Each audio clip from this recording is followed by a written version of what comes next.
Hail Cheaters. Welcome to the Always Cheating Podcast. What a Sunday, Brandon. An amazing Sunday that only Man City fans could love, I think, right? Fantasy fans, tough one. Premier League title enthusiasts or whatever, people who wanted to, I mean, not that the race is over, but man, that was a couple own goals today, Brandon, from Arsenal and Liverpool, weren't there? Well, so we made a thing about our On the Beach index last week on the main feed, and maybe there's a twist in the On the Beach tale where Arsenal and Liverpool are the beach teams, the ones that couldn't quite get things going. I mean, I guess there were two different problems plaguing these teams. Liverpool, again, incredibly profligate in front of goal, and Arsenal just it's like a profligate's like a word that you only use in the context of talking about like football matches, right? It's like I think I've ever used it in my. Have you ever used profligate like outside of this context? Like, you ever worked with an employee who was profligate or something like that? No, I mean, as I stroll through the biblical tales that are my life, maybe I do use the word. Yeah, there could be some more of that. But not often. And then I don't know. Arsenal just seemed rather disjointed, and maybe they were just a little distracted by the Bayern Munich return leg that's happening in this upcoming week. So do you think that's what it is? Yeah. I mean. You think it was the Champions League? Like it wasn't a great performance in the Champions League, and so yeah. I mean, it might have been. I mean, I wouldn't have thought that I feel like if anything, like the Premier League could have taken a back, or I mean the Champions League could have taken a back seat this year, right? The Champions League can wait, fellas, but. I look at the Arsenal team, and there's obviously so much to love there. And I think the thing that's really exciting about Arsenal is how young a squad, relatively speaking, they have. So to be fighting so well on both campaigns might be a distraction. And that was coming out of the first leg of Bayern Munich was, wow, Bayern's experience really saw them through that draw. And Arsenal just need to put their head down and keep going, so that they can gain more and more experience as they go and keep the squad together, fit, growing. Yeah. I mean, and to be fair, or I don't know, to paint a whole picture here, I mean, Klopp did the opposite, right? Which is he didn't start Diaz, didn't start Salah at midweek in the Europa League. They lost that match, but clearly prioritized the Premier League. And they lost 1-0 at home too. So who knows, right? Who knows if Europe is just an excuse or not? But it's I'm a little like I was surprised by how down I was. I mean, everyone sort of gets on me for being a kind of fake Arsenal fan, and I didn't mean for it to be this way, Brandon. It's just we've done about 600 episodes of this podcast now over the years, and at some point we're not quite in the business of football, or I guess we kind of are. We have an LLC, so technically we are literally in the business of football. But at some point, when you start talking about fantasy this much, it does sort of take over a little bit. And I think it's sort of what I really wanted, though. Of course I wanted Arsenal to win, and I was pretty disappointed. But what I really wanted was one of those two clubs to be Arsenal, Liverpool, to be leading going into game week 38, right? That felt ideal. And I'm not saying it's over, but when you look at the fixtures to come for Arsenal, Liverpool, and Man City, it's hard to see a full 3-point loss for Man City on the cards. And it's a little easier to see one for Arsenal, even Liverpool, Villa away, I think is a tough match.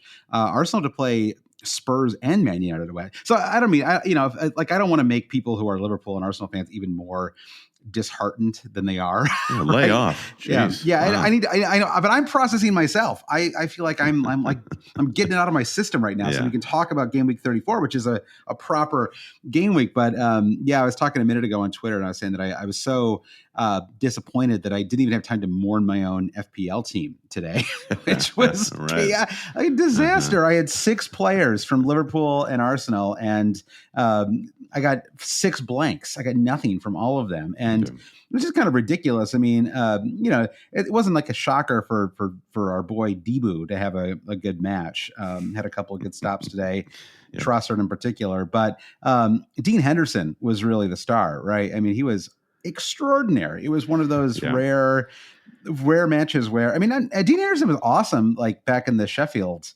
days, right? Like 3 years ago, like he had Yeah, that well, you have to fantastic cast your season. mind way back, and then there was that point where he thought, "I'm going back to Old Trafford to push David De Gea off his throne, and there I will sit for eternity." And he's kind of been cast about since.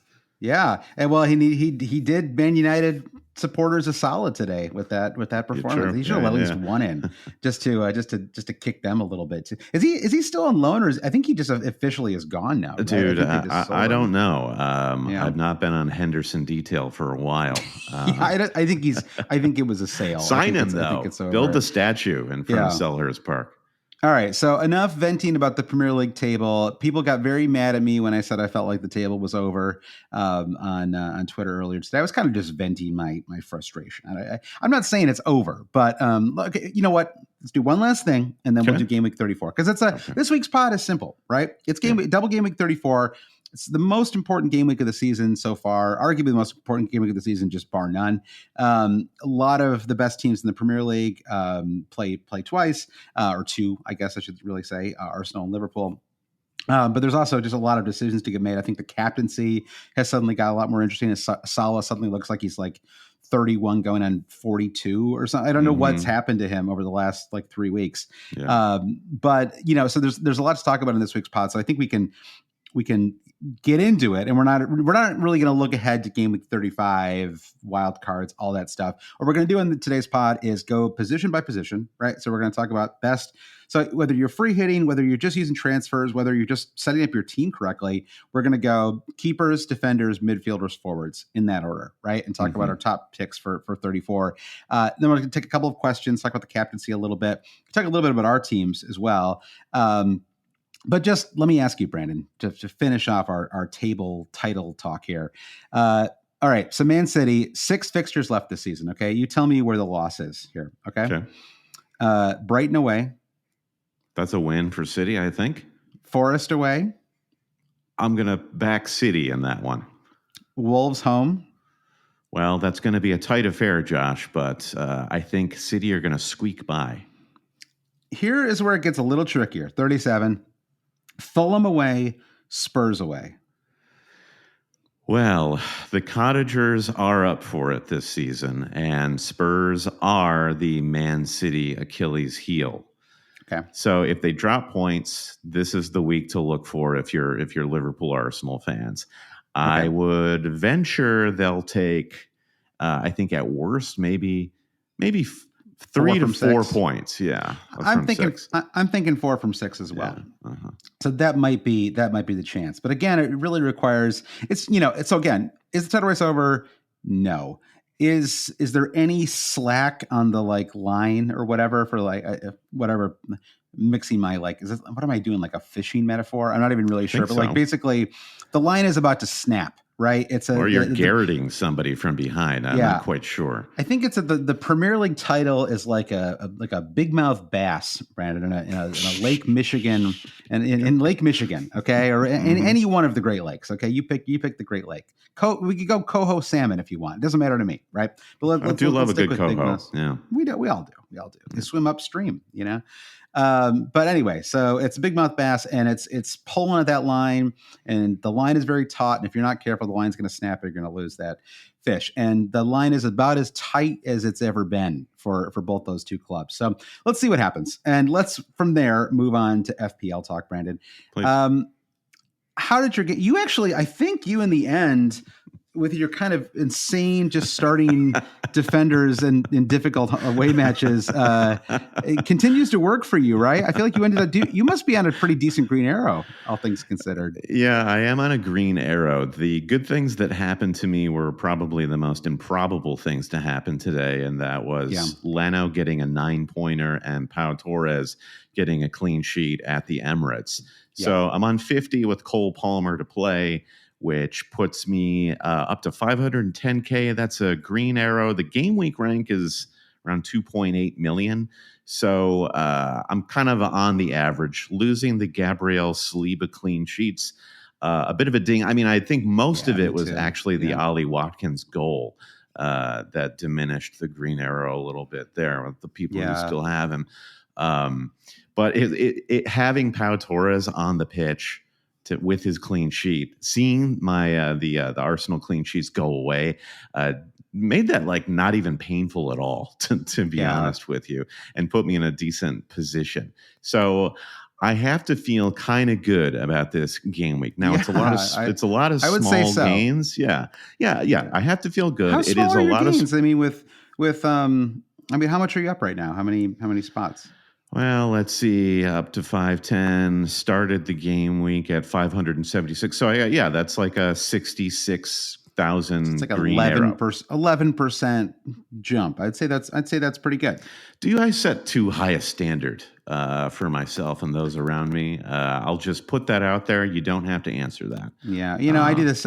I do the same thing though, both for my fantasy team and honestly for you as well. Yeah. So, both you love to make fun of me and Pau Torres doing our whole buddy cop thing, but here we are. We're the ones having the last laugh, Josh. Well, you're having a laugh. I don't think I'm not going to call it the last one. Yeah. Are you going to keep him on your game week 35 wildcard just for sentimental reasons? Like just I don't see a reason to keep him with the bench boost happening in 37 and Villa double. So I mean, the only Villa player to have is Ollie Watkins for obvious reasons, and I think that's even an argument that you have to make. Yeah. So this was his last ride for sure, as I planned a wild card in 35. What a last ride. Thanks, man. How about you? I guess I'm on a green arrow. I don't know if it'll last tomorrow. It kind of depends on whether Chelsea keep a clean sheet or not.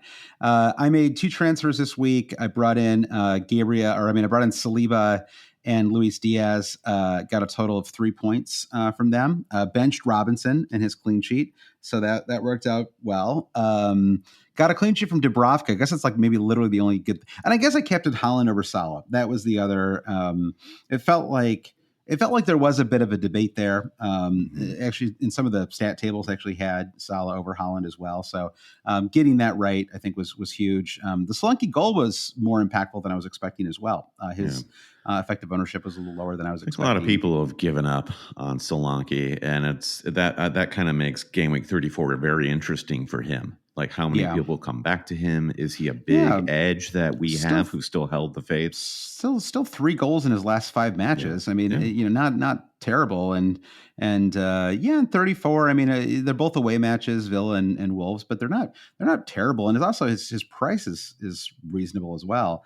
I'm feeling like it looks like it'll be a small green arrow. I mean, Palmer, I still have Palmer as do you, but I doubt that's going to help me very much unless he got 50 points or something, right? Like it would take a huge haul for him to really override the fact that he's so widely owned at this point, as he should be, right? It's interesting because I kept putting different kind of moves into review to sort of as I was looking ahead to game week 34, trying to find some ideas, inspiration, and things like that, and they kind of all involve Palmer out because I used my little transfer slider and I only looked at one game week, right? Because I'm playing the wild card in 35. Okay. But the problem is you really can't drop Palmer, even though I don't plan to start him in 34. Right? If you're bench boosting, that would be one thing. But if you're not bench boosting, because I bought him at, let's see, his price now is it 6? No, that can't be right. Is it? Is he only 6.1 million? Yeah. So he's right. So he's 6.1 million, but my sell on value for him would be 5.7, right? So I'd be, losing almost $500,000. Yeah. It screws up your budget too close to playing a wild card, I'd say, because you'd have to buy him right back. Yeah. So, why don't we just because we haven't really, it's just our 2 faces here, Brandon. And as much as I like looking at it, what's your hat, by the way? I've got a little legend hat, and for people who like camping gear, my deep love of camping, Josh. I went camping once when I was, but they do nice colorful hats. So legend, check them out. Nice. Are these all just, now that you're in Toronto, is it just, you just go shopping to kill the time? Is that what you're doing? You're just popping into these shops and buying clothes? Yeah. The wife and I have just said everything there's left to be said. Speaking of Toronto, just a quick shout out to everyone who came out to the Toronto meetup on Saturday. I've got to thank Noah, who recommended the venue Scotland Yard, which was perfect. Also Lucas and Shane, who are wonderful Patreon supporters, and also Stefan, who's going to help me get a mortgage. So thanks, Stefan, for that. Oh, really? Wow. Are you looking to buy? No, but that's always the fun thing about coming out to these meetups to see other FPL managers. It's just the spectrum in which people work and what they do and their perspective on life. So we had a blast watching the matches, chatting, getting to know each other. So it made me feel a little more settled. And I'll do a little less shopping now. Okay. Are you happy? Yeah, hey, shop away. It's just save those receipts, So I have shared my team for game week 34. And by the way, I mean, again, I have to say, I was so excited about game week 33. I mean, I had when I was looking ahead to 33, I was like, it was basically like every single one of my players was playing a home match. I was like the only away match was Sarabia across my entire 11, and I was like, this could actually be a good week. Like things could actually go well, and it's just been a kind of tricky season, I will say, Brandon. So notice as we get closer to the end here, I'm sort of resigned to not having a great season. I'm in making your peace. Mellow, I like to see this. Yeah, exactly. I've made my. It's like when you've got like a terminal disease or something. That's my fantasy team is a terminal disease. Sure, you start thinking about the good times you had so much as how unfair were there is. good times in this fantasy team? I guess I had a nice run where I got out of the millions in the. I feel like your faith in Dubravka must be restored now. 2 clean sheets in 2 weeks. Yeah. That's been a boost to you. That's an interesting question. What to do there? And so I just so you can take a look at it here, Brandon. I've shared my squad for game week 34, and so at the moment, I have 9 double game week players. That does include Semenyo, who will likely not double or will not play, and I'm now planning to drop him. I will.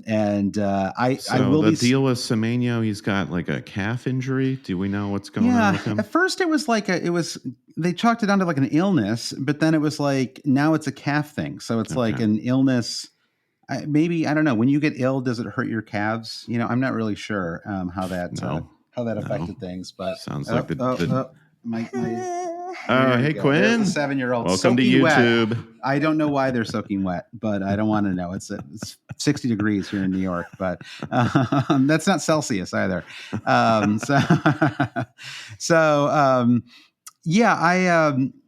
just feel like what was I saying? I'm sorry. Semenyo is out, so just counting the doublers you've got on screen. Yeah, I hear your distraction. You're good. Semenyo out. So you've got 8 doublers. I wonder if Semenyo is a transfer you can make, and then it's your goalkeeper, which I think you were about to touch upon because we were big enough Dubravka. That's exactly right. So because of the transfers I made, by the way, Virgil van Dijk, what a catastrophically bad transfer that's. They're all bad though. I mean, just like, and I honestly I'm glad I don't have Darwin now.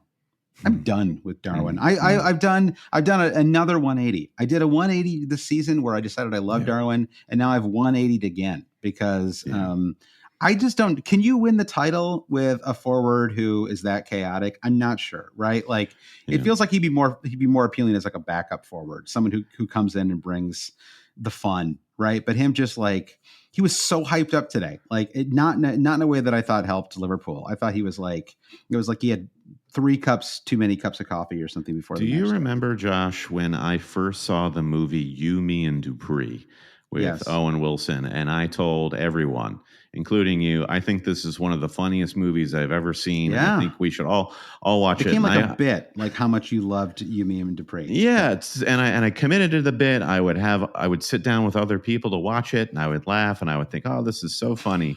And upon like the 8th viewing of watching You, Me, and Dupree, I had this dawning realization of like, oh no, You, Me, and Dupree is actually not that great of a movie. And I feel like Darwin Nunez is getting the Dupree treatment here. Like maybe we should just start referring to him as Dupree from now on. So are we on the same page then about him? Well, I don't know. Darwin is just kind of a folk character at this point in my mind, and that I have only because I haven't really engaged with him in a fantasy context. I still Mhm. really only have joy in my heart for him. Uh-huh. Yeah. Now, as Yeah. somebody who was planning a transfer strategy going into Game Week 34 that involved him, I'm probably not getting him at this Really? point. You've And made like you're going that far with it that you're just well, not I'm going to not. get him at all.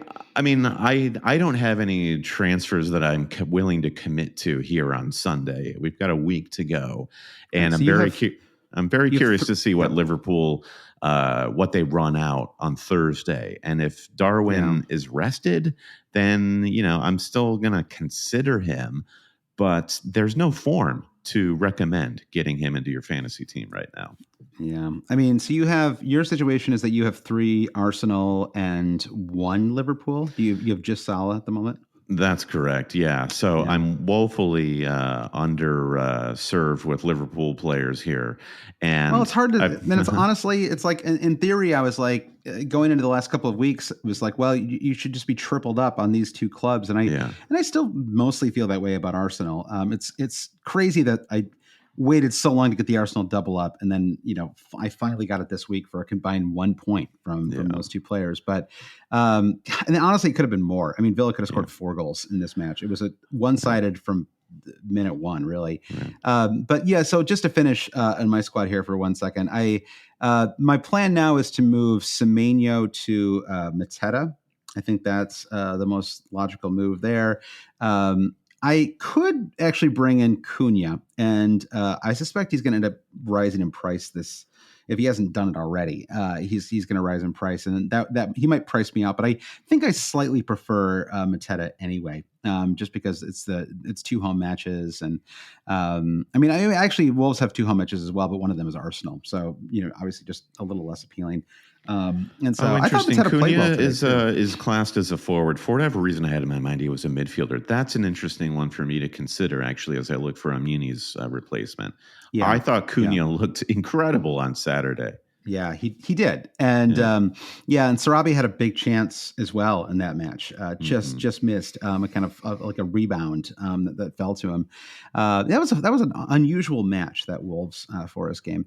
Yeah. And then the question is basically, if I make the Mateta move, I'll still have $500,000. That would give me just enough to bring in a keeper. And I would probably, obviously I couldn't have one of the top keepers, but I'd be able to get Pickford or actually, I mean, I don't know. Dare I go all in on Palace? If I do, then I could bring in Henderson. So we'll go position by position in a second here. So I don't want to jump the gun too much, but maybe I like a little bit of like balance of maybe one Palace player, one Everton player. That feels like plenty across those across those 2 clubs to have. So that's where I am. Why don't you talk a little bit about where you are right now for Game Week 34? Totally, yeah. So I'll put my team up here on the screen so everyone on the YouTube can see. So I kind of got away with it in Game Week 33, where last week you and we talked a lot about passivity versus sort of being a little bit more proactive with your transfers, and I decided to be passive. I had 2 frees for Game Week 33, and I just spent 1, and I decided to go with Son for 1 more week. And as Spurs were getting absolutely demolished, I thought I have made a terrible mistake. And I mean, Newcastle just looked sublime against them. Yeah. And Isak is wild card public awesome. Target. Yeah. So good. 100%. But I think that the logic of holding Son was, I want to see yet more from Liverpool. We had players like Jota coming back into the squad. What's that going to do to the squad rotation? And who do I want who's most assured of X minutes for the double in Game Week 34? So I'm glad that I'll be able to collect more of that information. I don't know if I'm going to learn anything from the Europa League fixture on Thursday other than maybe better odds for one person who might start for one of these doubles. I mean, yeah, exactly. If Darwin played 90 minutes, that probably puts him maybe makes them a little less likely to Yeah, start, and at least one of the two yeah. matches in the But double game week. I yeah, mean, who even knows? I mean, at this point, it wouldn't shock me if anyone got a rest. I mean, Mo Salah looks. What do you? I mean, I mean, I've already kind of stated a little bit my piece on Salah. I mean, what do you think about what he's played like the last handful of yeah. weeks? Well, I think part of it is just he plays this style of football that relies on elite finishing. And if Hmm. that elite finishing goes anywhere, which it Right, can, like to finish the way he does, it just takes a whole lot of things going right. right. And I think he's just going through a rough patch. I don't see anything wrong necessarily with his movement or the way he's coordinating with his teammates. I think he's playing with his head up. He's looking Hmm. for passes. So I mean, I'm not going to say, wow, he's been playing well, and his finishes have just eluded Yeah. him. Um, but looking at it's not always been all Mo Salah and Liverpool No, either win or lose. So I guess no. one of the issues that we're seeing with Salah is this Liverpool team is maybe out of sync for the last few weeks, right? Yeah, I think so. And I think that if we, looking ahead to game week 34 here, I mean, when you think about captaincy, is Mo Salah still absolute with a bullet only captain you'd consider, or does Saka creep into the picture now? Maybe does your boy Dominic Solanke? How about a left field pick? Maybe Erlen Brout Holland, single game weeker. What do you think? I I feel like it might, like the way things are going, it's going to come down to a pen here or a pen there. You just mentioned Holland. Yeah, Holland didn't have an exceptional game this weekend, but the fact that he's on pens, he walks away with a 10-pointer. yeah, And I think you put Holland in the exact same camp as Salah in yeah, fantasy right now, in that they're going to be on the pitch and they will be given the opportunities. And I think that Salah does make a case for captaincy in 34 just because of that, just because they'll be in the right place. Will they be there at the right time? I don't know. But if they are, it's points. So I still do like the heavy hitters in game week 34. I think I do like Salah a little bit more than Saka. I think I just do. you haven't Um, even set your bus team here, Brandon. I mean, I know. Holland's How still on the pathetic is this? captaincy. I'm actually surprised, and I'm surprised you only have five doublers too, which is you have two transfers, so obviously you'll have Yeah. seven. Yeah. Would you consider hits? Yeah, I yeah. mean, I'll you definitely kind be of. I'll Yep. definitely be taking a -4. Will I Okay. be taking a -8? Is whether or not I decide I want to get a double or goalkeeper in. Which, and I actually, now that here's the thing it all pivots on now for me, because Yep. I left it late with Liverpool. Now suddenly Trent Alexander-Arnold is an option, and Ish. Son getting Ish. He's an downgraded. option. Ish. Yeah. What do you mean an option ish to get what's you have Is he going to start? reservations there? I mean, yeah. I mean, he looked terrible when he came on, but I mean, is he going to start twice in the double? I mean, it feels like Well, that's Connor Bradley going off with the injury, it's less now we've got yeah, another player in the rotation pool, and more Trent's the guy. yeah, So I think that's what augurs for the Trent option most of all. And yeah. it's a really interesting differential at this point for me, who's left in. 100%. Yeah. Yeah, that is true. I don't know why I'm. Um, no, you're right. I mean, absolutely. I would be nervous about it just because I don't really know. I mean, I guess I'm just so down Yeah. on Liverpool, Hmm. but especially their defense right now. Right, it just feels like two away matches. I mean, this is fantasy. This is who knows? Like, watch them keep two clean sheets now, but it's hard to feel like they're going to. I mean, honestly, Palace. It was a little bit like Villa today at Arsenal, where in both cases. Well, actually, no. I would say in Villa Arsenal, I would say that Villa were arguably just the better team on the day. And obviously they took a different approach. It was more of a counterattacking approach. But when you play it to perfection the way they did, then that is better, right? I mean, and so whereas I think the Palace got away with one in the Liverpool game, right? I would say the Liverpool were ultimately pretty in control, but Darwin, can't finish, and Dean Henderson had a great match, and and then the whole team. I mean, Munoz played well. I mean, it was a very good performance for Palace. I think it's easy to just completely snark on Liverpool for kind of blowing it, but I do think that Palace had some like heroic defending, right, that kept them in the match. Yes. But they could have scored a second goal as well. And I thought Mateta played well. Eze obviously scored too. And it's good to have them play well going into the double too, because it gives us some real options, I think, to consider now as we kind of move through the position. So I think we should do that, Brendan. I think we should start to talk about go position by position as we go through the double game week. I do just quickly want to shout out our Patreon supporters. Which Brandon, we always do. It's important to us. I saw important. Absolutely. Yeah, I saw two of them on Friday night at my public school, the public school gala that I went to. Brendan, that's right. I went to a gala. I was a gala attendee. I didn't wear a tie either. I went blazer, white cloth, like a Brooks Brothers shirt, but no tie. White cloth. I don't know what. I didn't wear like a white silk shirt. Yeah. And no tie. Like I did kind of Obama style right now. And now no one's wearing ties anymore. I don't know, but it wasn't a suit. It was just a blazer with pants. If it was a suit, I would have worn a tie, I think. But I saw two of them there. Did you have any Patreons at the Toronto meetup? I can't remember if you.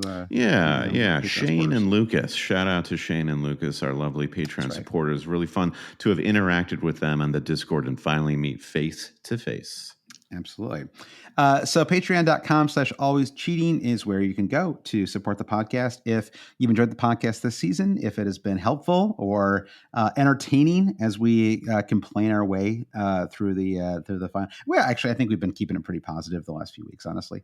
Complained at the beginning of the season for sure. But as we sort of cheerfully get to the stretch run of this fantasy season, if it's been fun to listen to the podcast in your car or wherever you've listened to it, or we've actually been helpful, which is always possible, then you can go to patreon.com/alwayscheating. You get the extra podcast each week. And you also get access to our Discord, and we're going to be doing, we're going to take it. If they do challenge next year, we're going to start taking advantage of challenge as a kind of week off Patreon benefit, right? Like, I think that's really where it'll be fun is it'll be a great way for patrons to kind of go for it with some funky teams, and we can set up some contests and things like that. So I think that'll be fun going to next season. And but also when we're off in June, we don't charge any of our Patreon supporters. So if you're worried about joining this late, don't worry. When we don't record, we don't charge our patrons. So patreon.com/alwayscheating is where you can go. All right, Brandon, should we get into some proper game week 34 Josh, I'm ready. Here? I'm ready. Yeah, let's go. I think I'm ready. Football season may be over, but the action on the floor is heating up. Whether it's tournament season or the fight for the playoff home court, there's no shortage of high-stakes basketball moments this time of year. Get in on the excitement with Prize Picks, America's #1 fantasy sports app, where you can turn your hoops knowledge into serious cash. You can now win up to 100 times your money on Prize Picks with as little as 4 correct picks. You can turn $10 into $1,000 with NBA, NHL, and college basketball entries today on Prize Picks. Prize Picks even offers injury insurance so that your entries stay in play even if one of your players gets injured. So for basketball games, this means if you have a player who exits the game in the first half and doesn't return in the second, that player projection won't count against you and the rest of your entry stays live. Download the app today and use the code BLUEWIRE for a first deposit match up to $100. That code is BLUEWIRE for a first deposit match of up to $100. Prize Picks. Pick more, pick less. It's that easy. Philip has just lost the respect of the youth league football team he coaches. He was asked what New England should do in the draft, and his answer was objectively terrible. The Athletic just wrote a great article about this. But Philip doesn't have the athletic or the respect of a boisterous group of 11-year-olds who once looked up to him. Learn from Philip's error, get the athletic, and get the info you need to speak draft fluently. Whether you're a world-class athlete or a podcaster like me, we all understand the importance of mental and physical well-being and proper recovery for top-notch performance. That's why I'm excited that Unified Healing is sponsoring this podcast. Unified Healing is a new and super innovative global network of wellness centers powered by Energy Enhancement System, or EE System. If you haven't heard of the EE System, you'll want to listen up. This technology promotes wellness, deep relaxation, purification, and rejuvenation. At hundreds of locations across the globe, access to a center is easy and affordable. Interested in experiencing the EE System technology for yourself? Go to unifiedhealing.com/bluewire to learn more and find a center near you. That's unifydhealing.com/bluewire. No material or testimonials on the Unified Healing website are intended to be viewed as medical advice or a substitute for professional medical advice, diagnosis, or treatment. Always seek the advice of your physician or other qualified healthcare provider with any questions you may have regarding a medical condition or treatment and before undertaking a new healthcare regimen, including EE System. We're driven by the search for better. But when it comes to hiring, the best way to search for a candidate isn't to search at all. Don't search, match with Indeed. Indeed is your matching and hiring platform with over 350 million global monthly visitors, according to Indeed data, and a matching engine that helps you find quality candidates fast. Ditch the busy work. Use Indeed for scheduling, screening, and messaging so you can connect with candidates faster. Leveraging over 140 million qualifications and preferences every day, Indeed's matching engine is constantly learning from your preferences, so the more you use Indeed, the better it gets. Join more than 3.5 million businesses worldwide that use Indeed to hire great talent fast. And listeners of this show will get a $75 sponsored job credit to get your jobs more visibility at Indeed.com/BlueWire. Just go to Indeed.com/BlueWire right now and support our show by saying that you heard about Indeed on this podcast. That's Indeed.com/BlueWire. Terms and conditions apply. Need to hire? You need Indeed.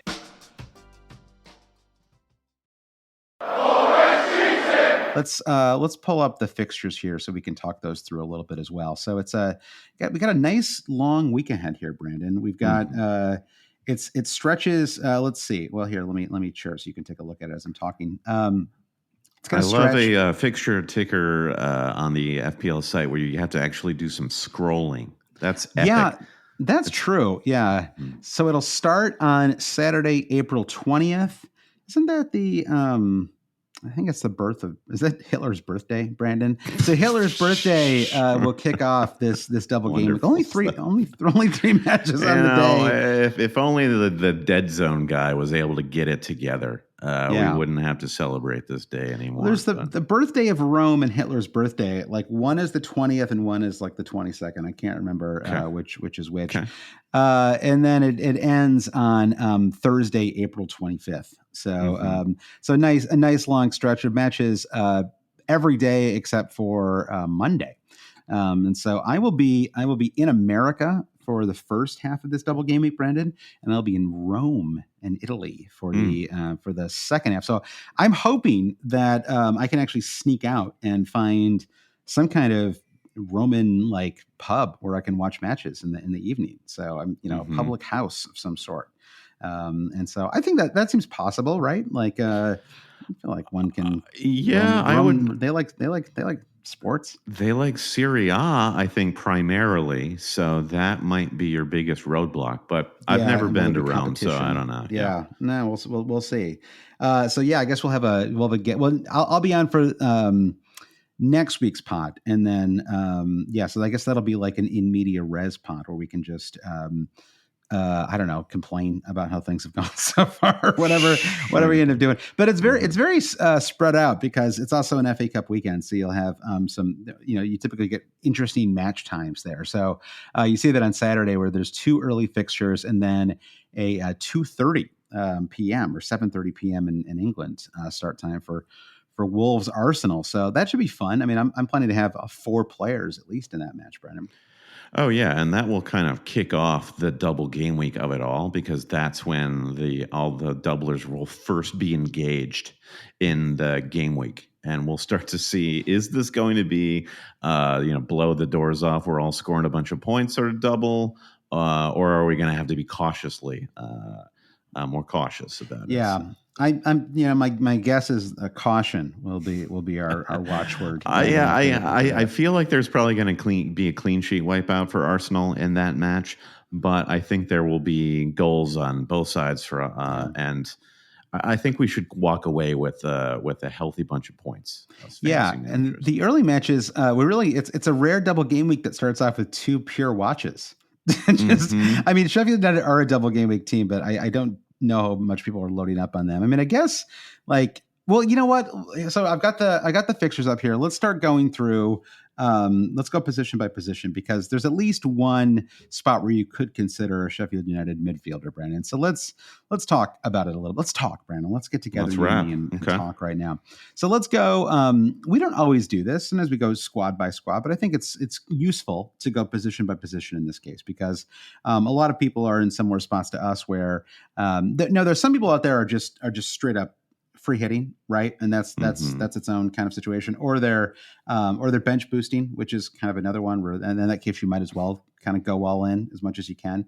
And then, the consideration really for people who are bench boosting is if you don't have a wild card left, you have to be slightly cautious, right, about how all in you go, because as soon as game week 34 ends, we go right into another double game week, right, with Chelsea and Spurs. So it's a little easier for you and me because we're wildcarding in 35, right? And so it's pretty easy to just kind of drop Son, for example. He's already gone from my squad, right? But if you if you don't, then whether it's worth dropping Son for a kind of like a unreliable asset like Luis Diaz, right? Pretty good asset, like a B plus asset. Is that worth it, right? Ahead of two doubles coming up for Spurs. I think it could be a little team dependent there, right? I think if you were if you're in the 400s or 500s or whatever, and you're trying to make up ground in somebody who's first place in your mini league, I say drop them, go for it, try to chase the high end result. I think that if you're winning your mini leagues, you may just want to punt on the upside and just hold off, think of Son as a long-term asset that you just want to have for 35 and 37.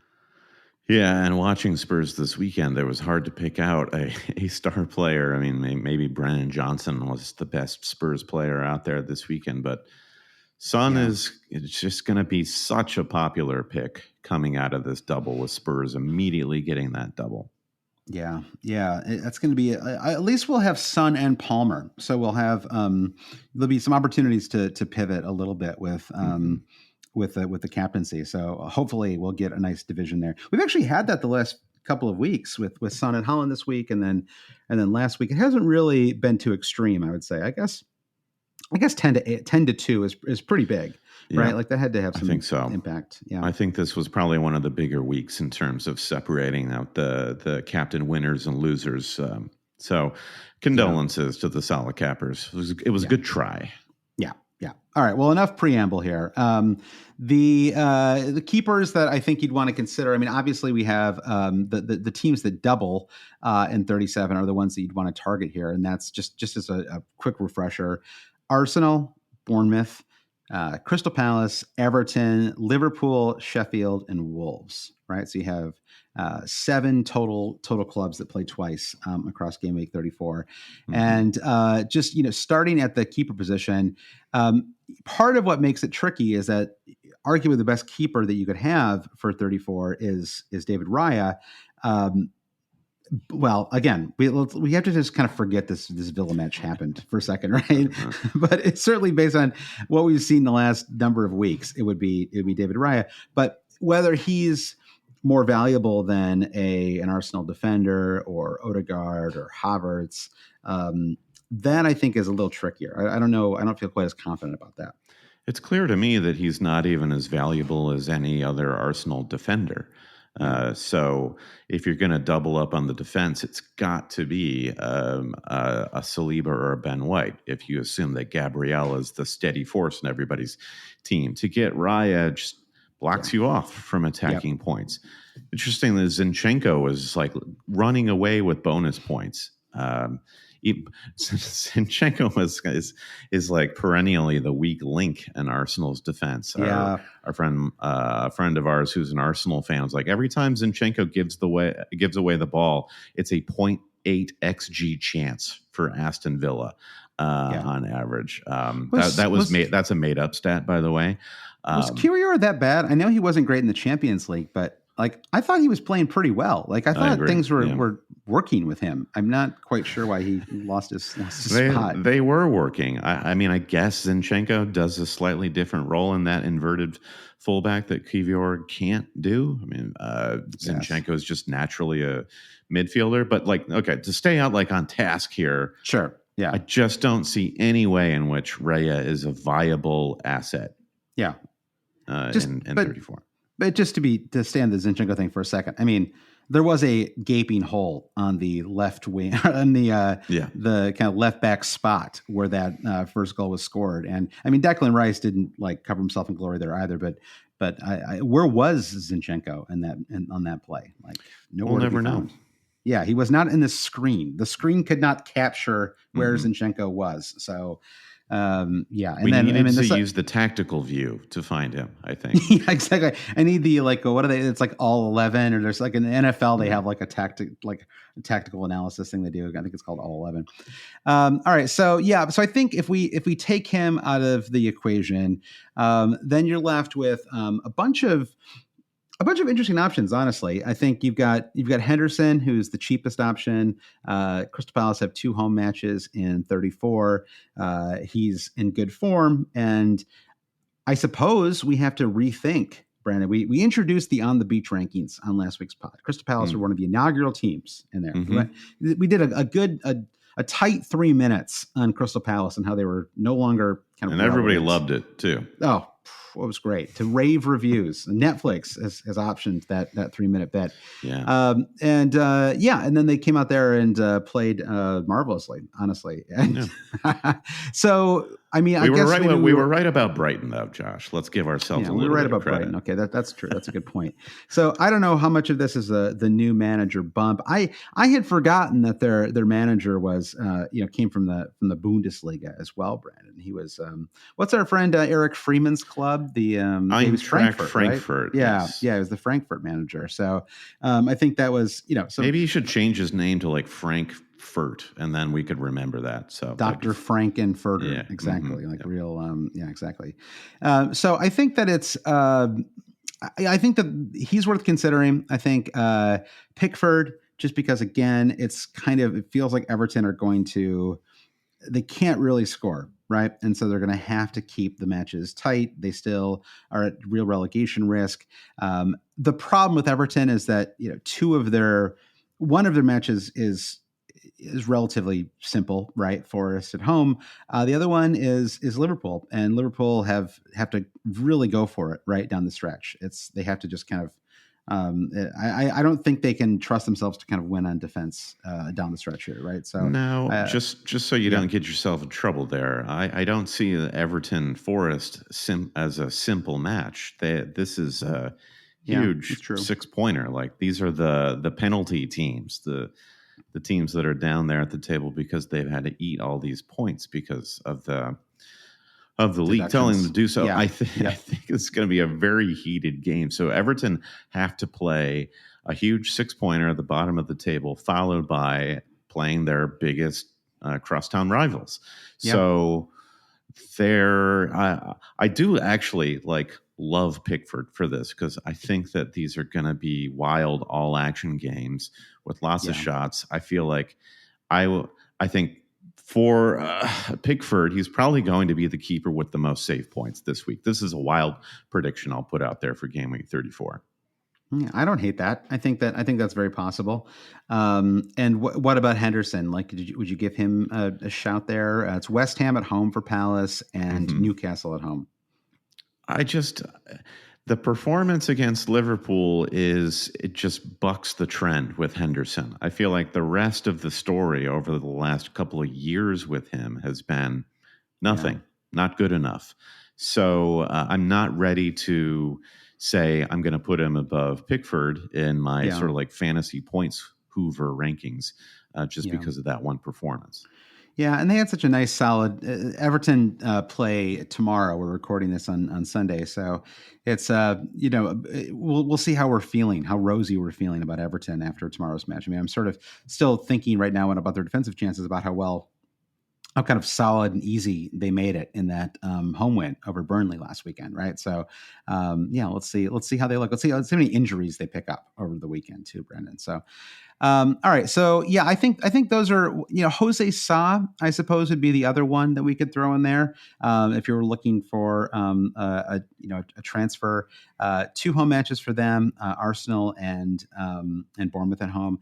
So I think he's a little bit like in that Pickford camp. He's more expensive, which makes things a little bit trickier, right? He's $5 million.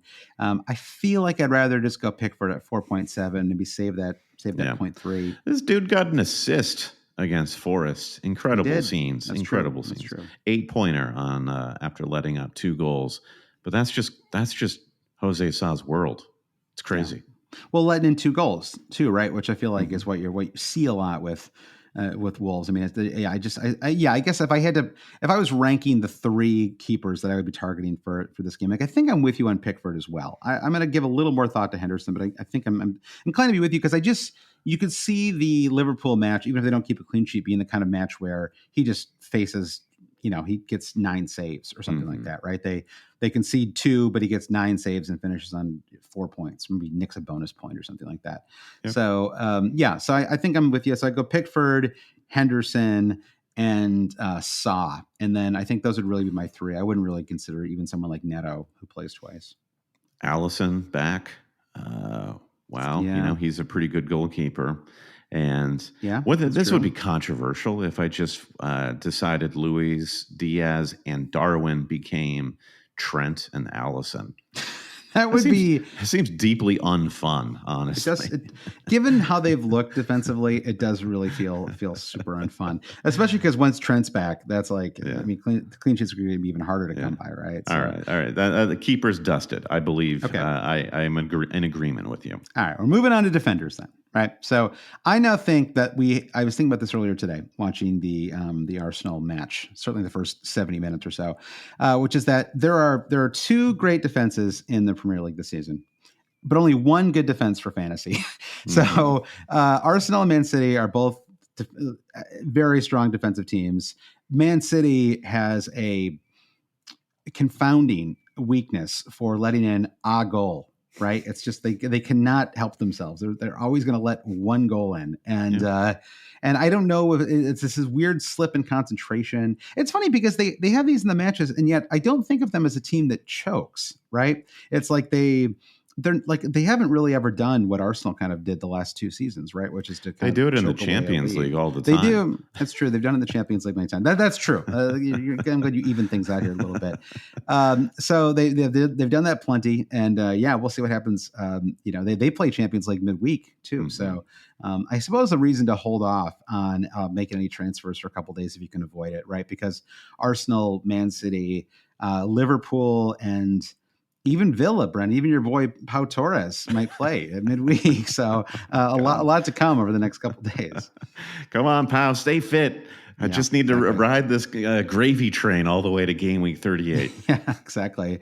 So I think, so defensively, I think there are basically, I thought about this a lot over the last week, and I ultimately decided that having 2, it didn't work out one way or the other this week, but I decided that having 2 Arsenal defenders was more worthwhile than having 2 Arsenal midfielders and 1 defender. And it almost worked, right? Because Odegaard was subbed off, didn't have a great match, especially in the second half.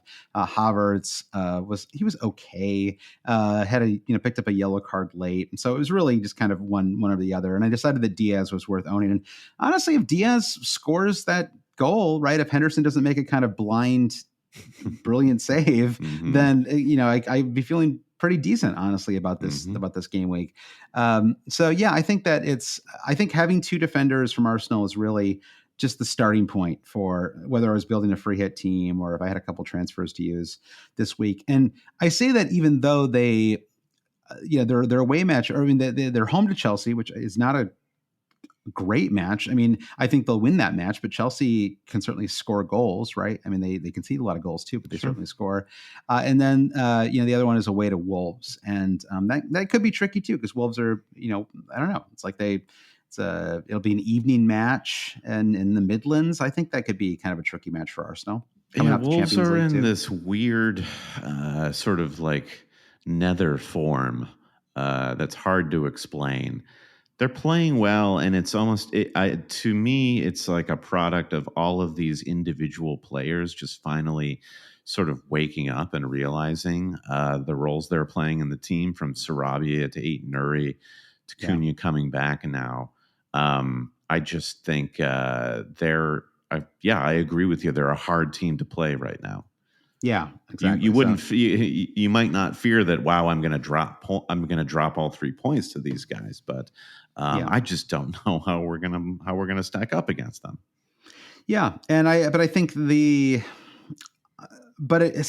all that said, if there was one team I was going to trust to keep clean sheets in fantasy, it would be Arsenal, right? Like more than any other team in the Premier League, let alone teams that double in game week 34. So that's still why I would default to I guess the other answer would be just don't care about your defense at all. And I'm not even sure that's a terrible strategy. Just maybe you've got your one Arsenal defender already, and you bring in one of the Munoz, right? Some super cheap defender, and then use more of that money up front. I'm not sure you're going to find a great place to spend that money. But I will say, if I were free hitting this week, I would have 3 Liverpool still, but I would probably just go Diaz, Salah, Darwin, hope one of the Diaz-Darwin combo comes through for me. Yeah. Right. And I guess hope Salah comes through as well. So then the rotation with Liverpool is kind of how I feel about it, is just give yourself up to it. You can't control it. Notably with Liverpool. And I think they're I don't know, assuming they get back to scoring goals, then one of those 3 guys is really going to help make your game week. And the title race is still not over, right? And so by certainly not. And so I think and I certainly feel as though even with Jota back and healthy, I think that the top choice 11 for Liverpool involves Darwin up front and Diaz on the left. And it's hard for me to think that, at least for the moment, right, because the title race is not going to be over at 34, that they don't play the top choice 11 as long as they can, especially because that Atalanta match is effectively over, right? I mean, down 3-0, about to go away. I don't know why Klopp would. I mean, if it was the Champions League, maybe, but because it's Europa League, why would he go all in that match? What's the value in that? Yeah, and if Klopp, well, I can't speak for the Liverpool fans, so I won't. But I do feel like if Gakpo, Jota, and Elliott start up front in the Europa League, I still could end up with Luis Diaz and Darwin. Yep. No, I think that makes total sense. So if you like the Arsenal defenders, we don't really love the Liverpool defenders. We're really picking at some kind of randos, right? Players in that kind of 4.5 million range. I think that I would probably, for the same reason that we like Pickford, I would look at Everton defenders. Michaelenko is sort of is top of a lot of stats tables once you take Arsenal and Liverpool out of the equation.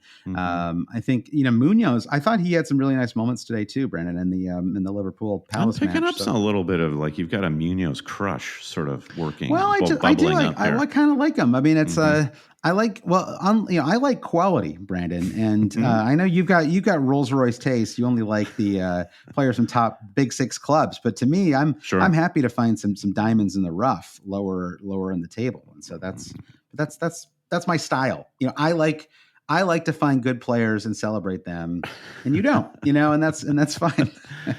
Yeah, well, I just want to be I want players that people are talking about randomly in the comments under posts for Fabio, whatever that guy's name is. Or not Fabio Fabrizio. Fabrizio Romano. Yeah, who I am still not convinced is a real Arguing person. who's Have the we ever goat? seen?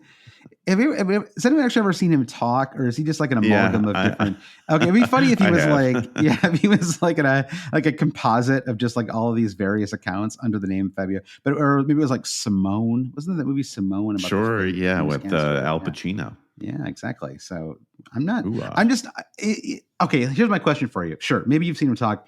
What are the odds that Fab Romano is flesh and blood? Not saying there isn't a composite out there, some kind of AI generated thing. Deep but do you state, think if you cut him, does he bleed? I'd be inclined to go with Jan, and I'm not suggesting we find out. I don't want to find out. No. There's only one way to find out. I agree with you, but I don't think we should find out either. Yeah, yeah. But I mean, I guess I'll be like David Duchovny in X-Files here, and it's just like I just kind of want to believe that he's real, and so don't take that away from me. Yeah, kind of the opposite for me. I want to believe he's not real. I think that'd be very interesting if he was a Fab bot. is out there. Yeah, exactly. Well, anyway, so I think that he'd be up there. On the Arsenal defensive front, though, if you were just going again with Brandon's kind of Rolls Royce taste, I would still put Saliba above White, especially with White getting. Well, it's interesting with White because worked out for White today, didn't it? Did. Oh, I know. You see, I went the coward's way out, got Saliba the whole season. I am stripping my entire FPL approach down to the bones. The way that I manage FPL, Brandon, it's going to be like one of those like home renovation shows, where I'm gonna get down to like the good bones of my like FPL philosophy and get rid of all this dreck, this cowardice that has characterized some of my decisions this season.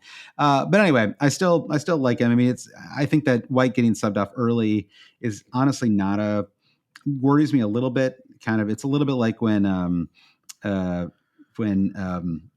was subbed off in the Man City match, right? And with that said, White probably had the best assist XA chance of the match for Arsenal, right? He set up that very good chance, and so I don't know. It's hard to say. Like I think that it's I guess Gabriel also had that chance. He's fine. I mean, I think that the Ben White thing can also be viewed through the lens of the Odegaard substitution, where Arteta was just kind of doing Arteta/Pep things of getting ahead of himself. Like, okay, I'm going to make some transfers with the midweek in mind. I mean, I can't see a world in which tactically in that Villa match, it made sense for Smith Rowe to be playing instead of Odegaard. And suddenly the game just slipped away from Arteta at that point. So I think Ben White came off not because of any performance related thing. It was strictly because of the Bayern match. Wow. I mean, that is so grim if that's true, because it was a weird one. Again, it's hard for me to keep this strictly FPL, because if so, that means that in the Man City match and the Villa match, he effectively didn't try to do everything he could to win those two games, and that he sort of prioritized grabbing a point out of both of them. Mm-hmm. And given how tight the table is this season, you wonder if it made more sense to try to go for 3 points in one or both those matches. I mean, the Man City match, we don't really talk about that because it is a good point away, but I just wonder if he went all out in that match, could they have won? I don't know. It's hard to say. Yeah, that's just the way the results end up. It's unfair to Arteta, but there will be lots of regrets, I think, when they look back on this season. I don't know how unfair it is. I mean, he's the manager, and he made a bunch of subs today that effectively cost Arsenal at least a point, if not 3. Right. I'm mixing my words there. I don't disagree with you. So any final thoughts on defenders, Brandon, before we move on to midfielders? I mean, it's really just kind of, once you get past Arsenal, I'd say Liverpool are really unreliable. I think Trent, as you talked about before, is a fun high upside pick. I would not recommend Van Dijk just because he's so expensive, and defensively they feel really shaky right now. Yeah, I think my last thought is for anybody who's transferring or free hitting, the defense seems like a place where you might want to save money and to bring in some more exciting, heavier hitters up front. Just like clean sheets have not been the business during this season. And Arsenal defenders, I think, are not coverage picks because you've made the case that they do present like big upside there, and probably better upside than trying to hit the right formula of Arsenal attackers. So that's the way I view it. I will say on Van Dijk that he actually created two pretty good chances in today's match.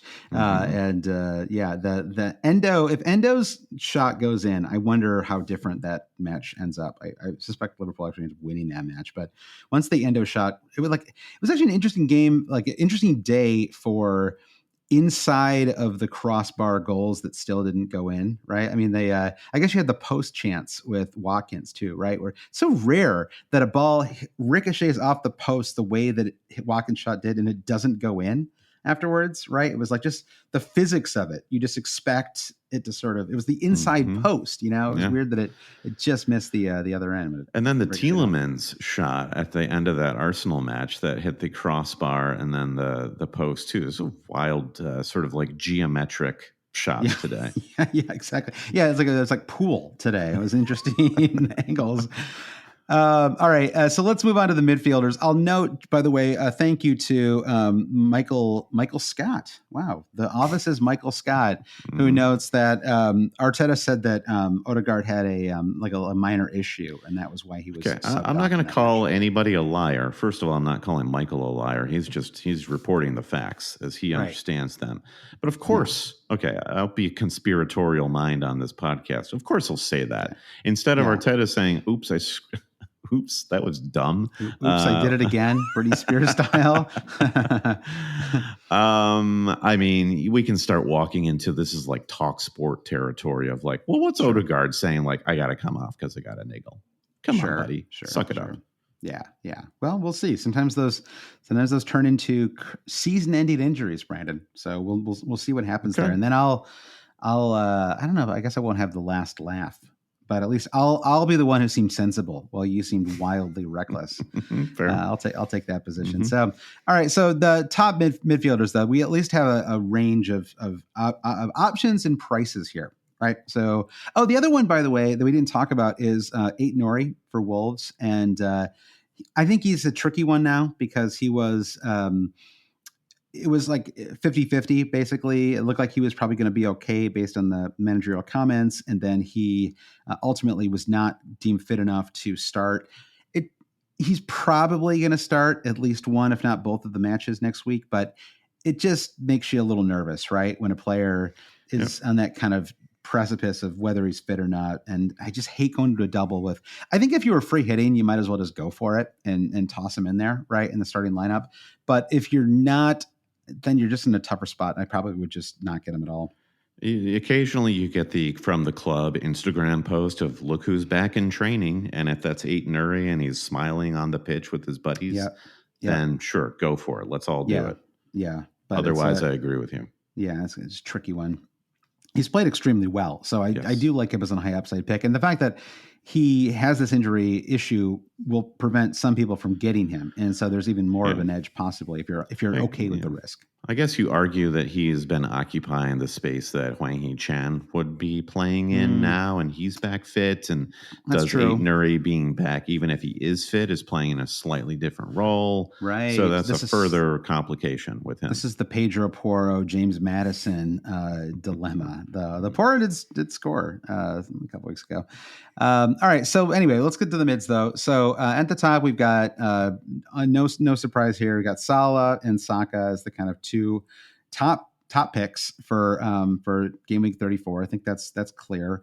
Saka, I do think I might talk myself into a Saka captaincy for 34, just because I'm just very frustrated with my overall rank, and I'm having a hard time making any kind of gains. And if I captain Salah, I'm going to be in the same spot kind of no matter what he does, right? And if I captain Saka and Salah goes off and Saka blanks, well, I'm 450. I guess I'll be 550, right? It does like I don't. Whereas if Saka can really go off in these next two fixtures and Salah continues to do very little, then maybe there's a little bit of an edge there. So I'm not like on the record saying I'm going to go Saka here, but I'm at least going to entertain it as an idea, because I do want this double game week to be fun, and I don't want to feel like I've just got the same team as everyone else going into 34.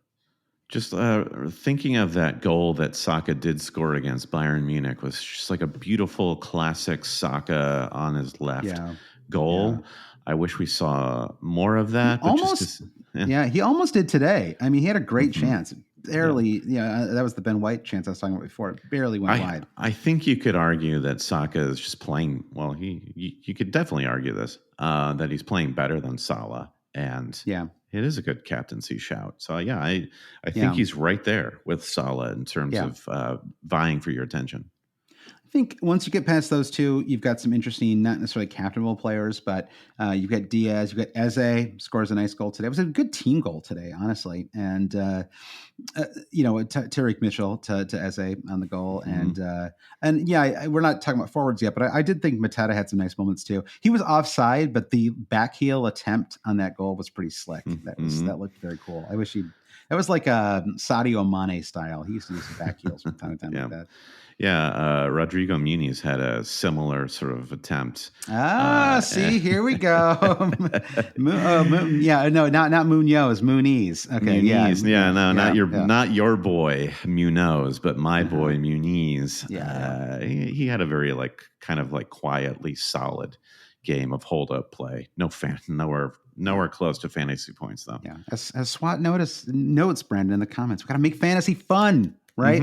Indeed. So exactly. So I think, what do you think? I mean, Muniz, do you think you keep him for 34, by the way? I don't mean to get us off the midfield discussion, but I think if I go the Trent route, then it would be Son downgraded to get that money, probably Son to Luiz, and I'd have the money to turn Botman into Trent. And then I honestly wonder if I'm more tempted to get in Pickford than I am Darwin. That seems kind of insane. But that would be the case to keep Muniz. You could argue just based on form and things that it's, I don't know. It's in the end, it's usually good to default to the best players from the best teams, right? Like that is I think this because of what happened today, I feel like it's going to screw with all of our heads for a couple of days, right? It's just hard to see the two results today and not feel like, well, who even cares, right? Eze is outscoring Luis Diaz. But I do think on balance across two fixtures, give me the Arsenal Liverpool players, right? Give me Odegaard and Diaz, Odegaard and Diaz over Eze. Although I do think that Eze is a super fun option for 34. He's 6 million, so you could move. If you're free hitting, right? Oh, I absolutely love him on a free hit, right? I think he'd be a fantastic option, maybe even for a bench boost, right? If you maybe you don't have as much value in someone like Cole Palmer, right? For you and me, it would kind of a tricky spot, right? But if you were bench boosting, and I mean, again, it's tricky if you don't have a wild card. But I think that if you really were going all in on 34, I think that Palmer to Eze is a move that makes some sense. Yeah, and then next on the chart is Michael Olise, and I was working with Lucas at our Toronto meetup yesterday on his free hit, and it was all working except he was slightly over budget, and what we had to do was turn Eze into Olise, and suddenly it all clicked into place. Ooh. And I wondered, Eze got the goal today. He is the better FPL performer historically. Yeah. But Olise is no slouch. And I think Olise is an interesting make weight for price if you need a little extra cash in your bank, because he could easily be an under the radar star for 34. It's true. He's so injury prone, but again, that's part of the edge that you want for these game weeks is how can I find someone that no one else is going to have because they're too nervous for one reason or another, right? There's too much risk, and so they don't want to deal with it. So, it's just, viewed through that lens, I see Olise as being very appealing too. Kai Havertz, we talked about him a little bit on the last week's pod, and then a little more on the Patreon pod. Neither of us ultimately went there. the returns have been amazing from a fantasy point of view. Are we still sleeping on him, Brandon? Guy? Yeah, it's we are. I think that he still is getting the minutes, and he was all over the pitch against Aston Villa to not the best of effect today. No, but I mean, I am not like his biggest supporter by any means, but if you had to give me, if I could only keep one player up front right now, Gabriel Jesus or Kai Havertz, I know who I'm picking, and that's that's the thing, right? Yeah. Like Jesus didn't have a performance against Villa that made you sort of say, "Hey, wait a minute, why has Havertz been getting all these minutes?" No, Havertz is still the dude for Arteta, and I think that'll stay that way. So I think he's a great differential pick this week. Yeah, I like him too. And one final midfielder to toss in there is Sarabia. Again, 4.7 million. Now, some players are coming back from injury for Wolves, and so maybe that affects his positioning or the number of chances that he gets involved in. But I think that he's considered a very valuable player for Wolves, and I'd be shocked if he didn't get serious minutes across the double game week, if not play 180. Honestly, right? I feel very good about Sarabia, and at 4.7 million, he's kind of the perfect enabler, right? If you need to find room to squeeze one extra kind of premium player into your squad, I think even if you don't, honestly, I think you might just be one of the best midfielders straight up for 34. Yeah, he's turning into the quarterback of that Wolves team, which is cool to watch. Now, just so we get fair play for all the clubs, I think you mentioned it would be in the midfielder section, but we do have to shout out Sheffield United. And one of the transfers that I've found most interesting since January was Brereton Diaz, who has looked like he always is like super high energy. He's got that flowing hair, which probably makes him look like he's running faster than he actually is. But I've really enjoyed watching him play. I can't imagine like using one of my 11 for him. But if you had a bench boost and you needed to fill a slot, he's fun. Well, and I think that if you were looking at which double game week team has the single best fixture in 34, it's probably Sheffield United hosting Burnley, right? On Saturday. That's probably the single best fixture for anybody. Now, granted, there's still Sheffield United. They're still, probably going to get relegated as soon as this game. I mean, it's coming. I don't know if this game week, but it's coming very quickly, right? Especially with Palace winning. Just like it's like one more team that can't kind of fall into the. I think Palace are now 8 points clear, right? With 4 weeks to go, there's very little chance I think that they're going to go down now, but or 5 weeks. So I think. But anyway, they're inconsistent. But if you want to just take a swing, and he's only 5 million, right? I think that he makes some sense as well. It's just speaking of things that are already ordained. Bayer Leverkusen won the Bundesliga outright today. So hey, look at that! Nice. Cheers to them. What a run! Yeah. And Xabi said he was not going anywhere. Right, he's going to stay there too. So that's pretty cool because at least they'll get one. I mean, honestly, they were awesome in the Europa League on Thursday too, right? Like they still haven't lost a single match this season across all competitions. So there's still a lot to root for them. Still a lot to play for, which is incredible. Yeah. Was it the first Bundesliga title too for Bayer Leverkusen? That I don't know. If it's not the first, they don't have many. One of a few. Right. Yeah, exactly. So maybe I'll look in a second here. So, all right. Well, let's move on to the final grouping of players then, Brandon. We had some questions, but I think we've kind of honestly gone through all of them as well. So we'll just kind of make this our last section for today, which is forwards. And I think that there is a little meat in the bone, some things to talk about here, Brandon. So we've got, we have Darwin, who we've talked about a lot. It's kind of like if you've got him, you're keeping him. If you don't have him, I think it's gotten harder to justify having him. I think that I would probably, if I were to rank my top forwards for game week 34, I would now say I would put Solanke first, which again, you've pulled this data from FPL Review, and it's interesting to see that Review has said Solanke's predicted of all the forwards across the game to get the most points in 34. Yeah, exactly. So it's, I think that they're, Solanke, Darwin, Mateta, there's, I don't know how much there is between all of these options really. And so I think if if going for Mateta over Darwin saves you almost 3 million, if that's something that helps you to get I don't know, Odegaard or something like that, then I think it's probably worth it at this point. Like I do not feel super confident that Darwin starts both of these matches, right? Mm-hmm. Especially if Jota has any kind of decent performance in the Europa League.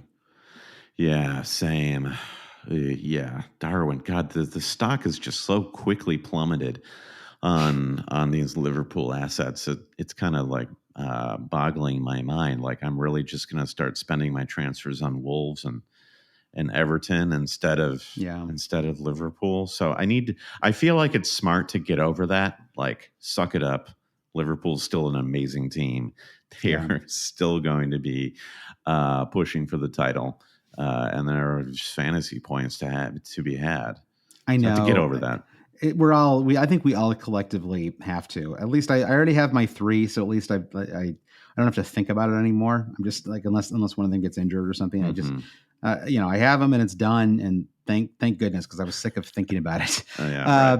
Yeah, I think that Solanke's played really well. I mean, I don't know. I'm honestly a little surprised at his effect. I guess because people are kind of making the Isak move, and who am I to blame them, Brandon? Right? They're smarter than us, it seems. Yeah, and honestly, if I had Isak, they play away to Palace, in the double game week. Wouldn't you just keep Isak? Like, I feel like I would rather just have Isak for one leg than maybe any of these forwards for 2 legs in 34. Yeah, I'm trying to imagine a scenario in which you would have transferred Isak in where you were still planning to wild card. Like, I think it'd be more like it was people who just went for Isak because of the upcoming double for them, right? Yeah, right. So therefore, you can't drop him. You keep him.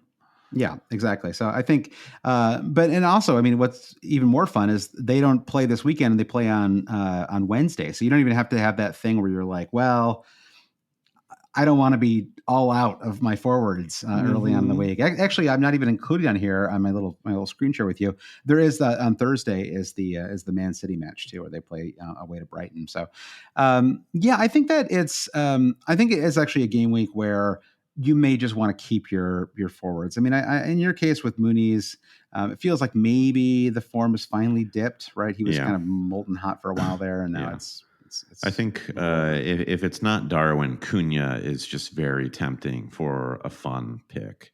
There are too many. There are like too many options to replace Muniz here to not do it. I'll do another shout out though for Mateta though, who I think has been sneaky good the last handful of weeks. He's thought he played well today. Didn't get an attacking return, but he has 3 goals in his last 5. He's played the full 90 or close to it in 4 of those 5 matches as well. Got subbed off in 73 in game week 32. And so, and those were not all those fixtures were easy either. I mean, that includes scoring when they hosted Man City. Again, played well away to Liverpool. So, I think with 2 home matches and the fact that he's only 5 million, I do think the Mateta is an appealing asset for sure for 34. Right. Yeah. Any other forwards we should be concerned about? What do you think about Haaland this week? I mean, Haaland playing Brighton, who just continue their descent into madness. Yeah. There will be people out there, Josh, who will say, why not captain Haaland? Yeah. I mean, I guess ultimately you still have Saka and Salah, right? Who are... Yeah.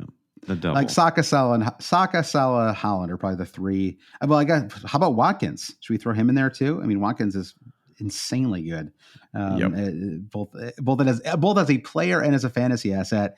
They host Bournemouth, and so maybe you should just transfer in. I mean, it's too bad that they don't have a double coming up. Get Isak and Watkins in this week. To play Haaland, Watkins, and Isak across. I know. The top. I mean, I remember a few weeks ago you were like, or this is like 10 weeks ago now, but you were like, I'm just going to keep him the rest of the season. And I wish we both had, right? We both in better keep scoring all these goals, and then we all go all in on these double game weeks, and it's such a killer. But I think they have the second leg of the Champions League, and then they play the FA Cup match on Saturday with where they're home too. They host Chelsea at home on Saturday, Man City. and then they play away on Thursday. So I think that Haaland just will probably start all three of those matches. He already got his one rest. That's probably enough for him. Sure. Yeah, I agree. I think it's Haaland starts for the rest of the season. Maybe he misses out on a start game week 38 just to make things just to double down on the misery for us, Josh. Yeah, and I think that and Brighton's defense is just exactly. Well, I think Brighton's defense is really. I mean, they're just having a really rough season at this point. Mm-hmm. So I think I wouldn't be looking at even on actually, this is an interesting question. On a free hit, would you still have Haaland, or would you go with like another double game weeker? I think on a free hit, God, that's tricky, a really difficult question because you look at that fixture for City and you think that's 4-0. 4-1. You've got to give, the opposition, whoever they are, their obligatory one goal. So I think it takes some courage to not have Haaland. Yeah. But I love the cleanness of a free hit, and it's all doublers. I love that for everybody. Yeah, yeah. Again, kind of going back to what you were saying about Son, and if you're at the top of your mini league and you're just looking to hold your ground, I would absolutely 100% have Haaland. Yeah. If your only goal is to leapfrog in rank, then go without him on a free hit. I think that's right. Hope he gets rested, right? Yeah. Hope that he gets subbed off early or something like that. It's still an away match, right? So it's not like he's just going to be at home just peppering the goal. Like the Luton match yesterday had a kind of inevitability. It was like Haaland was going to stay out there until he scored, right? Like the only clear-cut chance he had, what was right in the opening seconds where he got it on his right foot and flubbed it right at the keeper, and he just by happenstance got the subsequent rebound. Yeah, had an overhead kick. Yeah, overhead kick into row D. That got deflected into the goal. Yeah. 2 own goals in 2 weeks for that defender. By the way, that's pretty rough. That guy, I remember him being a crucial part of Bournemouth's comeback in the second half. Remember when Luton looked like they were flying at the Vitality? Whoever that guy is, like Heshioka. Good luck to him in the future, wherever he may be. It won't be in the Premier League. Yeah, because it was 2 and 3. Yeah, but he had a -1 and a -2 in his last 3 matches. So I know poor Luton. They've been one of our favorite clubs this season in good ways and bad, but it feels like they're just kind of.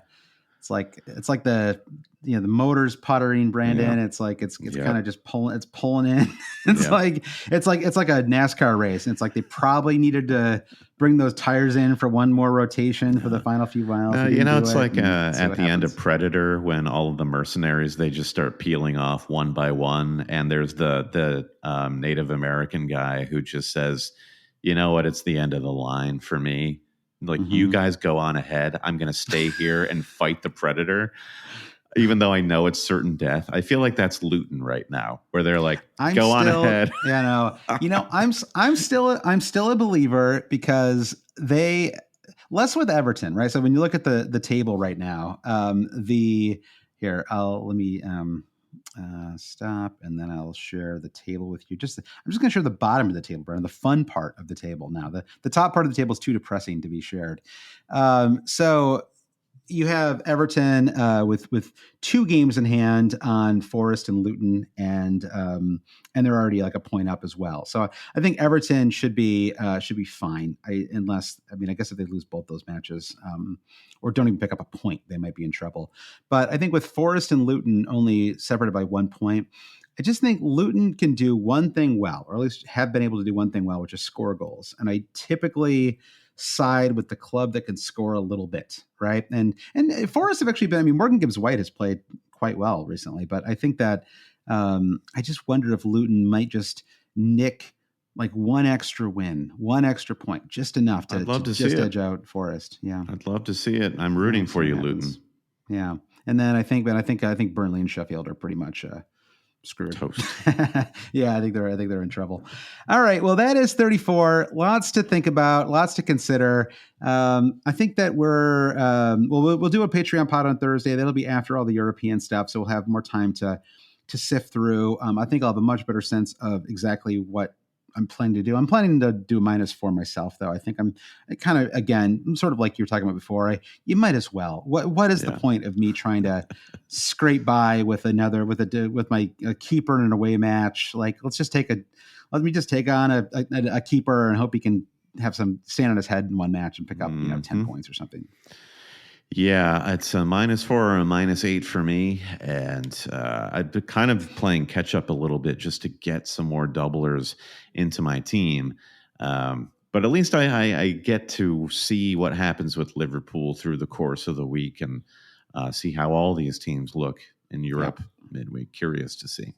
Yeah, I know. Yeah, I'll be curious if West Ham can do anything too in that Leverkusen match. Not super FPL relevant, but just interested. For sure. All right. Well, that's the pod. Thanks everyone for listening. And we'll be back on Thursday with Patreon pod. Brendan, do you want to thank our producer patrons? Yeah, thanks as always to producers Mike DePietro, Trevor Ingerson, our buddy Chris Howell, Babas Kuhn, James Holland, Dave Wagner Lodall, Nick Wright, Lazaros Llanos, Jesse Halstead, Bruce Kerr, Brian Chin, Blair Jacobson, Todd Byerly, Andy Portlock. At FPL Merch, Carrie Swanson, Jefferson Turner, Buffalo Wild Wings, Francis Moore, Sam Shower, Caleb Robbie, Volker Paulson Kruger, Alex Holcomb, James Keatley, The Saint, Bob Fox, Craig Jackson, Shalin F. Kadakia, Terrence O'Donnell, Heath Cram, Thomas Tislop, Noah Louise, Travis Grant, Linus Vennerstrom, Dan Parsons, James C., Matthew Skinner, Frode Jacobson, Brennan, Daniel Hart, Lolly, Ben Coombs, Eric Kite, Gareth H., Rune Sandberg, Brian Clark, and our newest producer from last week, James Murray Wood. Welcome, and thank you so much, James. Rate, review, subscribe wherever you get your podcasts. You can watch a video of this podcast to see what we're sharing on screen, see our lovely faces on YouTube. It's youtube.com/@alwayscheating. Follow us wherever you get social media. And our website is alwayscheating.com. Josh, I will see you on Thursday for our Patreon episode. Yeah, I'll see you on Thursday. Good luck to everybody who's got Chelsea players tomorrow. And we'll talk to you soon. Thanks for listening. Bye.